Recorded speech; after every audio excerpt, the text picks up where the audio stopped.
guys, so I do a lot of my work in the car, my awakening work in the car, because I have plenty of commute time to listen to amazing teachers and guides. And I was listening to Jon Kabat-Zinn. He was saying, the student was asking, what do I do about this hate, this anger that I have towards Donald Trump?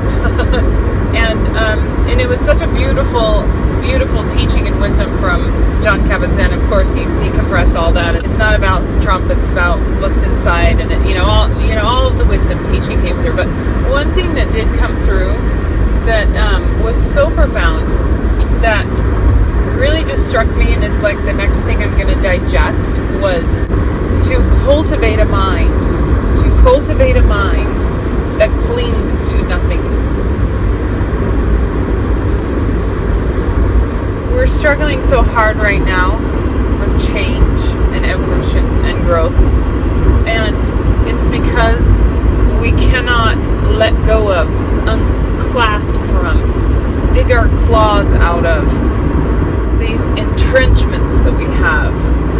I was listening to a Shinzen's book on the way home today, and he mentioned a concept of, he said on Mount Koya and this other mountain, they do this these monks go up and they do this ceremony, and on both the mountains they used to not allow women, and on one of the mountains they've started to allow women. And what he said about that was so poignant to where we're at today. Was he said, what was it he said? They fucking abandoned that practice. We've got to start learning to fucking abandon dumb shit. Abandon poor wisdom. Abandon what we thought we valued, what we thought we needed, what we thought would fill us up, because we're learning it's bullshit, but we're stuck in this limbo land where we can't, like, we're clinging to it like a life raft, and we need to abandon and let go of it. And how to do that, because that's so tricky. How to do that, to get there. What's the guiding point, the compass that will get us there? It's that little, make it your mantra or koan, to develop, to cultivate, to practice having a mind that clings to nothing, that is in flow, that is in the moment, that is in the, oh, is this shit not working? Okay, let's abandon this and do something that is working. Is this emotion not serving me any longer? Okay, let's sit with it, feel it, and then let it go. Let it work its process out. Let karma happen. Karma is the process of incomplete experiences. It's the gunk and the shit and the layers that's deep in our psyche, in our body. The body keeps the score. It's all the emotions, all the fights, all the anger, all the shit that we've held in the moments where we didn't fully experience it and let it wash through us. We didn't let it go wash through us. We didn't abandon that. Another way to put this is, there were two monks that were walking on the road, and one monk saw this woman in a beautiful dress coming across a puddle, and he just, out of instinct and kindness, he abandoned their one role without even fucking thinking about it, and he picked her up and he carried across this puddle so her dress wouldn't get muddy, just as a simple act of kindness. And the other monk, like hours later, they're walking down the trail, and he's like, you weren't supposed to do that. We're not supposed to pick women up. We're not supposed to touch them. We're not, like, it's against our monk rules, And he said, I laid that woman down hours ago. Are you still carrying her?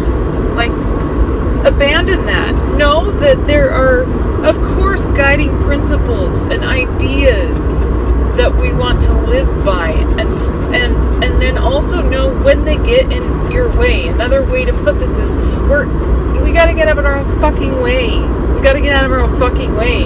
But we can't get out of our own fucking way if we're just clinging to the garbage and we have the anvil on our back. You gotta cut the anvil off your back so you don't become, hunched forward, weighed down, looking at the ground. We've got to open up and start to see around us and see the bigger perspective, see better solutions.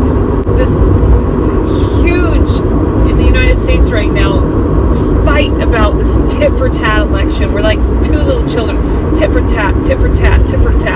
I like this candidate. No, I like this candidate. And we cling to those little candidates. We think they're going to fucking save us. We think they're going to fix all of our problems. And we need to just completely abandon looking on the outside. The only person that will sink us, the only thing that will sink us is our fucking mind. Clinging to the anvil, sinking us to the goddamn bottom of the ocean. Oh, and when you let go of that anvil and your body starts to slowly float and reach and rise to the surface, and you learn that you are weightless and priceless and unique and beautiful. You're not more special than anyone else. I love you, Dr. Shefali. She's adorable. You're not more special than anyone else, but you are fucking unique. And that, when you float to the top and rise to the top, is when you will be your most unique self. Where you will contribute your most unique iteration to society. And boy, if we could all get into this place of our most unique iteration and let it come through us and birth it into this world, fucking profound shifts will happen, and can happen. Until then, we gotta abandon that archaic, medieval kind of thinking that we're in. You know, this boat will complete me, this house will complete me, this thing will complete me, this person on the outside will complete me. So outside. Cultivate a mind that clings to nothing. Cultivate a mind that can abandon an idea on a dime for a better one, for a bigger one, for a more conscientious one. Cultivate a mind that can let go, that can be in flow, that can be in the present moment. Cultivate a mind that can see through the fear and the doubt and the tit for tat. We cultivate millions of minds like that, and we will cultivate a shift in this world that we could never have fucking imagined. Or not. And that's okay too. That's okay. That's part of it too. You just work on your own shit. The world may never change, but you'll change internally. You'll be more filled with joy and happiness and wisdom, and fuck, your life just becomes profound. Even in the midst of a pandemic, even in the midst of death or cancer or loss or divorce, you have that internal guiding compass, that flow. So have a fabulous day, you guys. Talk to you next time.